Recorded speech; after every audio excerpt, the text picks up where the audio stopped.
Tracy. I'm one of the speech pathologists here at Southern Support School. I'm going to talk to you a bit about how you can support your buddy while you're at school. The students here at Southern Support School vary in terms of where they're at in using their communication systems. Many of them are still at an early stage and they need your help to use their system more appropriately. The biggest way you can help them to do this is to model their AAC. So that is their communication system with them. This is a strategy that involves talking to them normally and pointing to the symbols on their communication system as you speak. You don't need to model every single word that you say, just choose one or two of the main words that convey the general idea of what you are saying. This allows the spoken word and the symbol to be linked together and shows the student how they can communicate with you.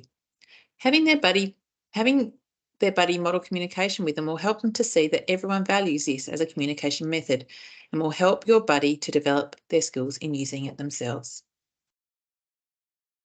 I've already talked about how important it is to model the student system with them. It not only helps them to use it to communicate with you, but it also helps them to develop their understanding of what you say to them. When students are learning to use their AAC system, they will probably need to have it modelled for a long time before they can start to use it themselves. That's okay, just keep chatting to them and modelling their AAC. It's also important to remember that even if your buddy says a few words verbally, it's still useful to model their AAC system with them, as it can help them to learn new words and to say more. When you're working with your buddy, it's good to chat to them about the things that they might be interested in. That's why it's important to follow their lead. This means watching them to see if you can tell what they might be thinking and feeling. What are they looking at, or what are they focusing their attention on? What do their facial expressions tell you? Are they smiling? Do they look unhappy? Their body language can help too. For instance, are they moving towards an activity or are they moving away from it?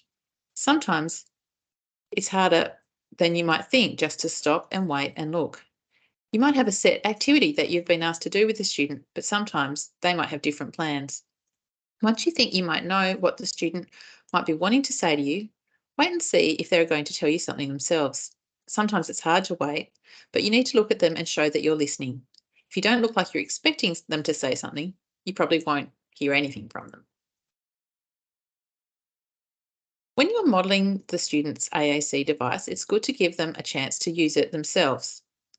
But if they don't want to use it, that's okay too. This is known as modelling without expectation, and it's one of the most important pieces of information that you can take on. It's especially important for students who are at an early stage in learning to use their AAC system to communicate. We need to spend a lot of time modelling language to the student without expecting a response. It might take them a long time to start using the communication system themselves. This can be really hard for us, but we have to be patient and wait. Try to keep modelling. Try not to help your buddy by moving their hands onto the device to point to a symbol or to help them to communicate. Try to keep what you model fun and motivating so that the student will want to respond and communicate back.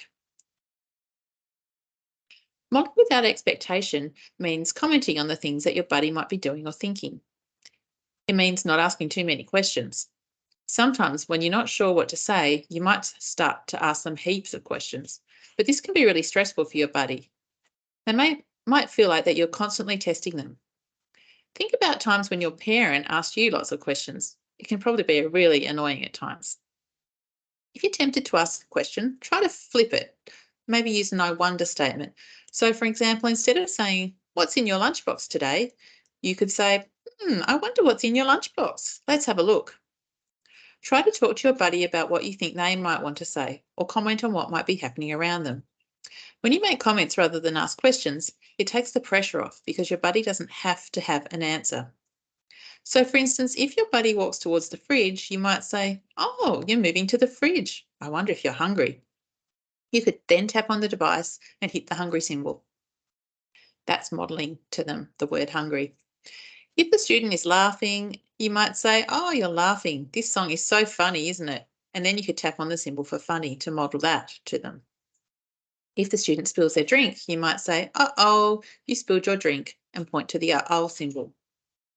If the student tries to move away from the table after eating their lunch, you might say, "It looks like you've had enough. I think you're finished," and point to the finish symbol. Hopefully you get the idea now.